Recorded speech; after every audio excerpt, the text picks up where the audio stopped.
உலகின் மிகப்பெரிய பணக்கார அரசர் மான்சா மூசா. மூசாவின் செல்வம், அவர் உலக வரலாற்றின் மிகப்பெரிய பணக்காரராக கருதப்படுகிறார்.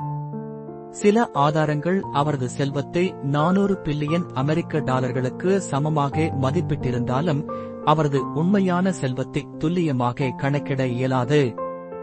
மான்சா மூசா போன்ற வரலாற்று பிரமுகர்களின் செல்வத்தை ஒப்பிட்டு பார்ப்பது கடினம் ஆகும்.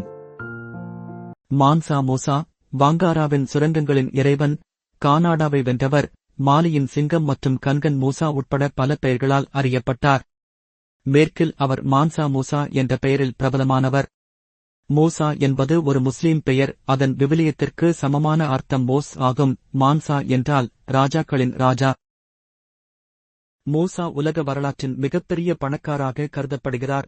சில ஆதாரங்கள் அவரது செல்வத்தை 400 பில்லியன் அமெரிக்க டாலர்களுக்கு சமமாக மதிப்பிட்டிருந்தாலும் அவரது உண்மையான செல்வத்தை துல்லியமாக கணக்கிட இயலாது.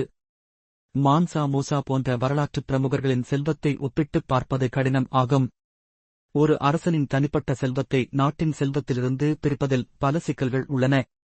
மேலும் மிகவும் மாறுபட்ட சமூகங்களின் செல்வத்தை ஒப்பிடுவதில் சிரமம் உள்ளது. மூசா தனது ஜிற்கு 18 டன் தங்கத்தை கொண்டு வந்திருக்கலாம் என கூறப்படுகிறது. மூசா தனது ராஜ்ஜியத்தில் தங்கம் ஒரு செடியைப் போல வளர்ந்ததாக வதந்திகளை பரப்பியதன் மூலம் அவரது இராச்சியத்தில் பரந்த அளவில்லாத செல்வம் இருப்பது போன்ற தோற்றம் உருவாவதை மேலும் ஊக்குவித்தார்.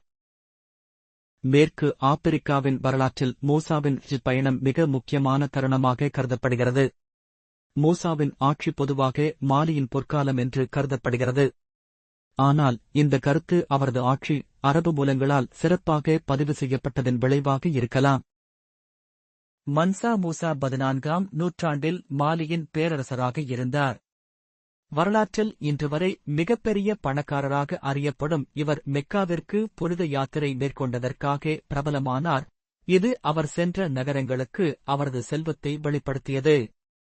உலகின் மிகப்பெரிய செல்வந்தர்களாக கருதப்படும் பில் கேட்ஸ், அதானி, ஜெப் பெஜோஸ் போன்றவர்களின் சொத்துக்கள் கூட இவர் வைத்திருந்த செல்வத்திற்கு ஈடாகாது. அவரது ஆட்சி வடமேற்கு ஆப்பிரிக்காவில் குறிப்பிடத்தக்க தாக்கத்தை ஏற்படுத்தியது. வரலாற்றின் அழைக்க முடியாத செல்வந்தரான மன்சா மூசா பற்றி இந்த பதிவில் பார்க்கலாம்.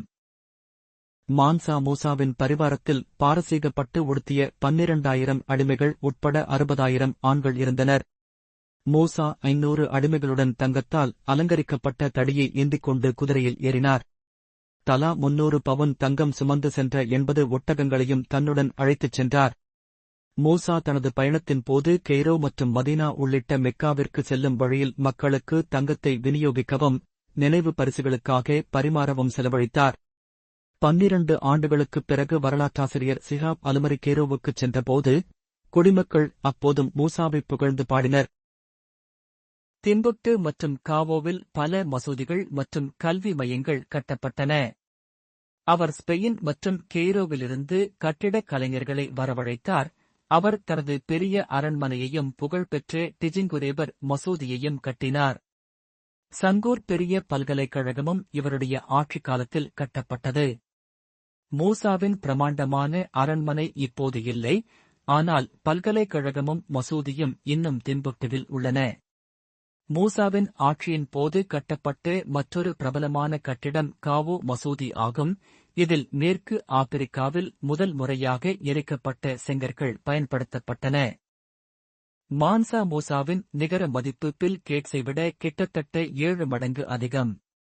2012ஆம் ஆண்டில் செலிபிரிட்டி நெட்வொர்க் பணவீக்கத்தை சரிசெய்த பிறகு எல்லா காலத்திலும் உலகின் 25 பணக்காரர்களின் பட்டியலை எடுத்தது.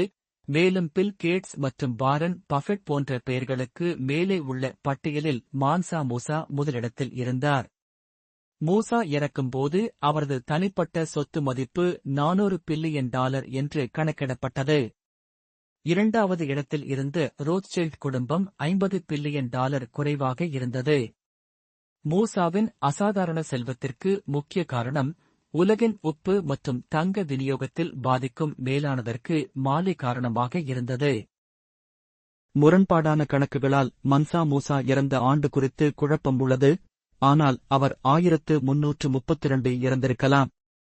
14ஆம் நூற்றாண்டின் வட ஆப்பிரிக்க அறிஞர் இபின் ஃபபட் அல்லா அலுமரியின்படி, மேற்கு ஆப்பிரிக்காவின் அனைத்து முஸ்லிம் ஆட்சியாளர்களான மன்சா மூசா மிகவும் சக்தி வாய்ந்தவர், பணக்காரர், மிகவும் அதிர்ஷ்டசாலி, எதிரிகளால் மிகவும் பயப்படுபவர் மற்றும் அவரைச் சுற்றியுள்ளவர்களுக்கு நல்லது செய்யக்கூடியவர் என்று குறிப்பிட்டிருந்தார்.